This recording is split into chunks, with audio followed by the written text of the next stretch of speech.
आज है 18 जनवरी 2025 दिन शनिवार। Welcome back to clean news MP. चलिए देखते हैं मध्य प्रदेश की 25 फटाफट बड़ी खबरों को। इससे पहले आप न्यूज को कहां से देख रहे हैं हमें कमेंट में बताना बिल्कुल ना भूलें। साथ ही हमारे फेसबुक पेज को भी फॉलो करें। फेसबुक पेज का लिंक डिस्क्रिप्शन में दिया गया है। एमपी को फिर बड़ी सौगातें, अप्रैल में दौड़ेंगी 2 नई वंदे भारत एक्सप्रेस। मध्य प्रदेश को रेलवे ने एक बार फिर से बड़ी सौगात दी। प्रदेश को 2 नई वंदे भारत एक्सप्रेस मिल रही हैं जो कि अप्रैल में दौड़ेंगी।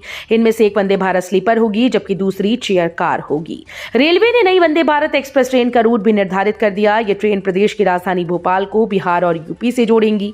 रेल अधिकारियों के मुताबिक प्रदेश को लंबी दूरी की कुछ अन्य वंदे भारत एक्सप्रेस ट्रेन भी मिलने की उम्मीद है।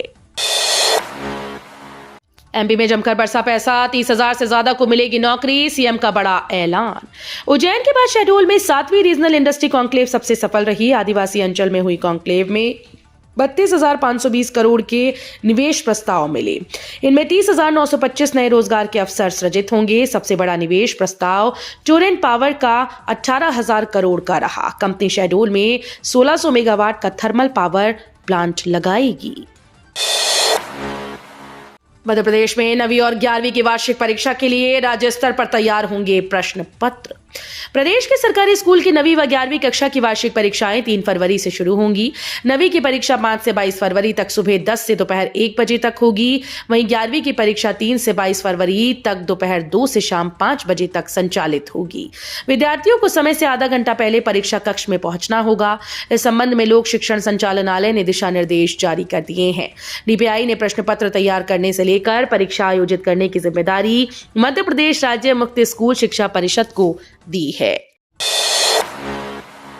एमपी में मिल रहे सबसे सस्ते वाहन, लाखों की बचत, बाइक से ज्यादा कार खरीद रहे लोग।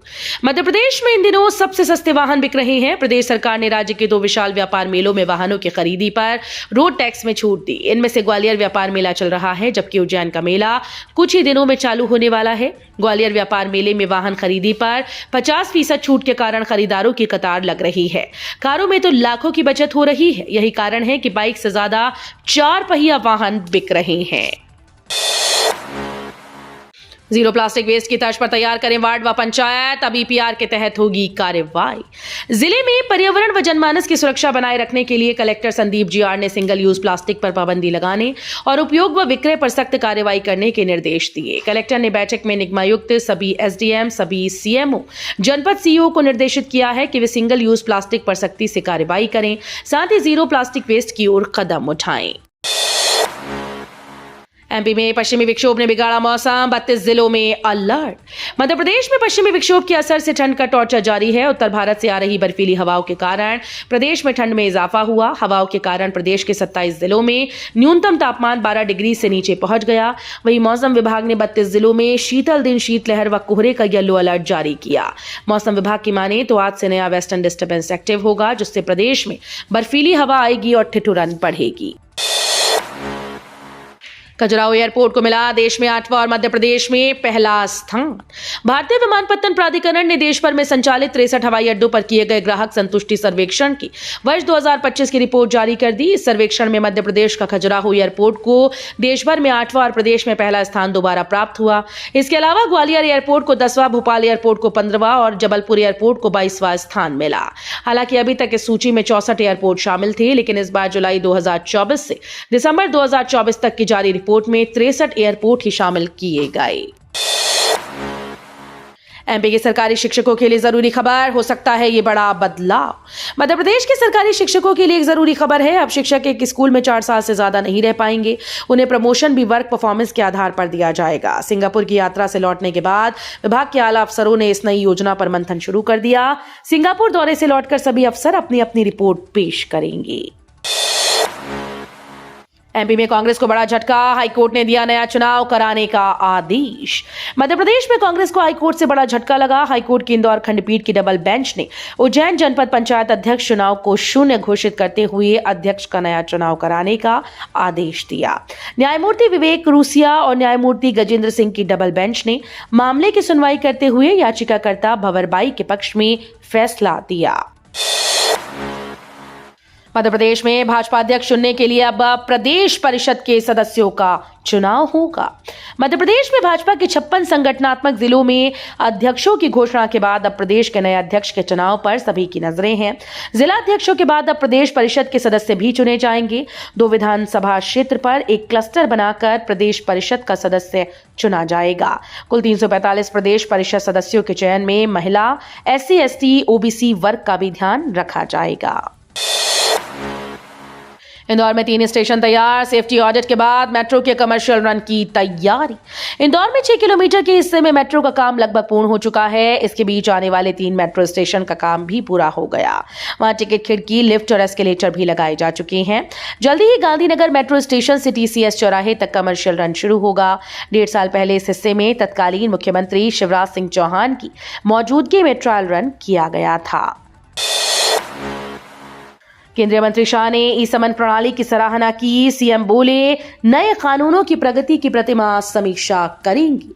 केंद्रीय गृह और सहकारिता मंत्री अमित शाह ने शुक्रवार को नई दिल्ली में 3 नए आपराधिक कानूनों के क्रियान्वयन को लेकर समीक्षा की। इसमें मुख्यमंत्री डॉक्टर मोहन यादव भी शामिल हुए। बैठक में पुलिस, जेल, कोर्ट अभियोजन, फॉरेंसिक से संबंधित प्रावधानों की वर्तमान स्थिति और क्रियान्वयन को लेकर चर्चा की गई। केंद्रीय मंत्री ने प्रदेश में 3 नए कानूनों को लागू करने के संबंध में आवश्यक दिशा निर्देश दिए। ब्लैक स्पॉट बने राउत सर्कल का पूरा ब्रिज ट्रैफिक के लिए खुला। अब हादसों पर लगेगी रोक। इंदौर के राउत सर्कल पर बने ब्रिज की दूसरी भुजा शुक्रवार को ट्रैफिक के लिए खोल दी गई। अब देवास की तरफ से आने वाले भारी वाहन सीधे ब्रिज होते हुए खलघाट की तरफ आ जा सकेंगे। इस चौराहे पर ब्रिज न होने के कारण यहां अक्सर हादसे होते थे। 38वें राष्ट्रीय खेलों में एमपी के 335 खिलाड़ी दिखाएंगे दम। 28 जनवरी से उत्तराखंड में खेलों का होगा आयोजन। उत्तराखंड में 38वें राष्ट्रीय खेलों का आयोजन किया जा रहा है। इन खेलों में मध्य प्रदेश के 335 खिलाड़ी अपना दम दिखाएंगे। युवा और खेल कल्याण मंत्री विश्वास सारंग ने जानकारी देते हुए बताया कि उत्तराखंड में 28 जनवरी से आयोजित राष्ट्रीय खेल में 335 खिलाड़ी और करीब 100 सपोर्ट स्टाफ हिस्सा लेंगे। राष्ट्रीय खेलों में कुल 35 खेल आयोजित किए जाएंगे, जिसमें से 26 खेलों में मध्य प्रदेश ने योग्यता प्राप्त की है। गवाहों की सूची पेश करने कांग्रेस विधायक आरिफ मसूद को अंतिम मोहलत। अगली सुनवाई 22 को। हाईकोर्ट जस्टिस विवेक अग्रवाल की एकल पीठ ने भोपाल से कांग्रेस विधायक आरिफ मसूद के खिलाफ दायर चुनाव याचिका में उन्हें गवाहों की सूची पेश करने की अंतिम मोहलत दी। एकल पीठ ने मामले की अगली सुनवाई 22 जनवरी को निर्धारित की है। दिग्विजय सिंह ने NSUI कार्यकर्ताओं को दिया मंत्र। बोले, RSS बीजेपी से लड़ना है तो दिमाग से लड़ना होगा। मध्य प्रदेश NSUI की प्रदेश कार्यकारिणी की बैठक प्रदेश कांग्रेस कार्यालय के राजीव गांधी सभागार में शुक्रवार को आयोजित की गई। पूर्व सीएम शुक्रवार को राज्यसभा सदस्य दिग्विजय सिंह बैठक में शामिल हुए। इस दौरान दिग्विजय ने NSUI कार्यकर्ताओं से पूछा कि आप में से कांग्रेस का इतिहास किस किसने पढ़ा है। आपको कांग्रेस का इतिहास पढ़ना चाहिए। अगर आपको RSS बीजेपी से लड़ना है तो दिमाग से लड़ना होगा। सिर्फ जिंदाबाद करने से नहीं लड़ पाओगे। जिंदाबाद करने से भाजपा को हरा नहीं पाओगे। दुनिया के सबसे बड़े कार के मेले का नरेंद्र मोदी ने किया शुभारंभ। दिखेगा इलेक्ट्रिक वाहनों का वर्चस्व। भारत मोबिलिटी ग्लोबल एक्सपो 2025 का शुक्रवार को भव्य उद्घाटन हुआ। प्रधानमंत्री नरेंद्र मोदी ने सुबह 10:30 बजे इस आयोजन का शुभारंभ किया। पहली बार 34 ऑटोमोबाइल कंपनीज इस मेले में शामिल हो रही हैं, जो वर्ष 1986 के बाद से अब तक ऑटो एक्सपो में सबसे बड़ी संख्या है। एमपी में बनेगी नई तहसील, ब्लॉक, ग्राम पंचायत, नहीं होगा परिसीमन। मध्य प्रदेश के नर्मदापुरम में कोई भी नई तहसील, ब्लॉक, ग्राम पंचायत बनाते समय या उसकी सीमा जिले में शामिल करने से पहले उस स्थान की भौगोलिक स्थिति, जनसंख्या, मूलभूत सुविधाओं का होना आवश्यक होगा। प्रशासनिक इकाई पुनर्गठन आयोग के कार्य करने की पद्धति का निर्धारण, कार्य क्षेत्र, लक्ष्य, टर्म्स ऑफ रेफरेंस आदि की जानकारी देने के लिए प्रशासनिक इकाई पुनर्गठन आयोग की बैठक हुई।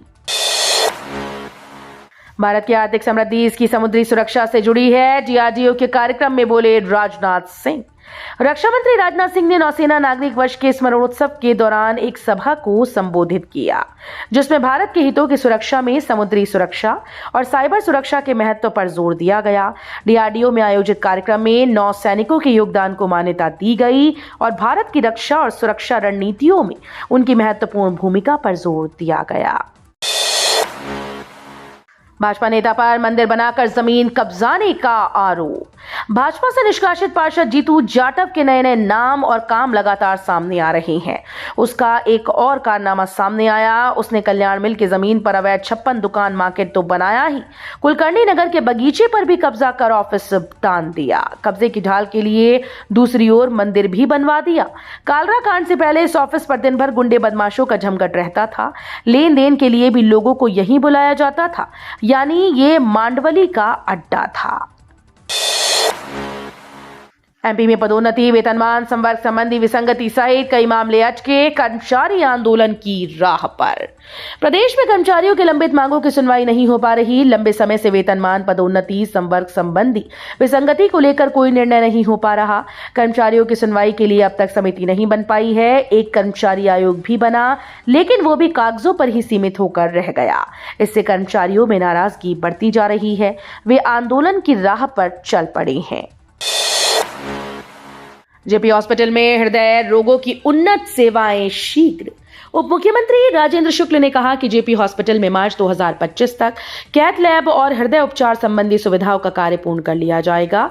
यहां कैथ लैब और सीटीवीएस सेवाओं के माध्यम से एंजियोग्राफी, एंजियोप्लास्टी, हार्ट ट्रांसप्लांट और बाईपास सर्जरी जैसी उन्नत सेवाएं उपलब्ध होंगी। इसके तहत 100 बिस्तरों की हृदय उपचार यूनिट स्थापित की जाएगी। उन्होंने अधिकारियों को निर्देश दिए कि निर्माण कार्य में देरी न हो और सभी सेवाओं की गुणवत्ता सुनिश्चित की जाए। ब्लड कैंसर की चपेट में आ रहे मासूम बच्चे, कई हाई रिस्क में। जबलपुर के एससीआई की report. Netaji Subhash Chandra Bose medical college Jabalpur के स्टेट कैंसर इंस्टीट्यूट में पिछले एक साल के दौरान 180 कैंसर पीड़ित बच्चे भर्ती हुए। इसमें सर्वाधिक ब्लड कैंसर पीड़ित रहे। करीब 51% यानी 92 बच्चों में ब्लड कैंसर पाया गया। इनमें कुछ तो हाई रिस्क में आए, लेकिन बेहतर उपचार के चलते गंभीर खतरे से बचाव संभव हो पाया। साथ ही शेष बच्चों में अन्य तरह के कैंसर की पहचान हुई। एचडीएफसी बैंक के ग्राहक ध्यान दें, 3 दिन बंद रहेंगी कई सेवाएं, अलर्ट जारी।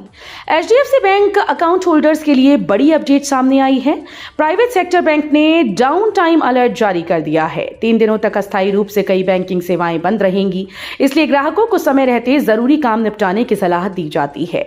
ऑफिशियल वेबसाइट के मुताबिक 18 और 25 जनवरी को ग्राहकों को यूपीआई सेवा का लाभ नहीं मिलेगा। दोनों दिन 3-3 घंटे यूपीआई सेवा मेंटेनेंस कार्य चलेगा। 31 जनवरी से शुरू हो सकता है संसद का बजट सत्र। संसद का बजट सत्र का पहला चरण 31 जनवरी से 13 फरवरी के बीच हो सकता है। इस दौरान वित्त मंत्री निर्मला सीतारमण 1 फरवरी को आम बजट पेश करेंगी। वहीं बजट सत्र 31 जनवरी को लोकसभा और राज्यसभा की संयुक्त बैठक को राष्ट्रपति द्रौपदी मुर्मू संबोधित करेंगी। इसके बाद आर्थिक सर्वेक्षण पेश किया जाएगा। इसके बाद वित्त मंत्री निर्मला सीतारमण 1 फरवरी को लगातार अपना 8वां बजट पेश करेंगी। तो ये थी आज की 25 फटाफट बड़ी खबरें। अगर आपको न्यूज पसंद आई हो तो वीडियो को लाइक और शेयर जरूर करें। धन्यवाद।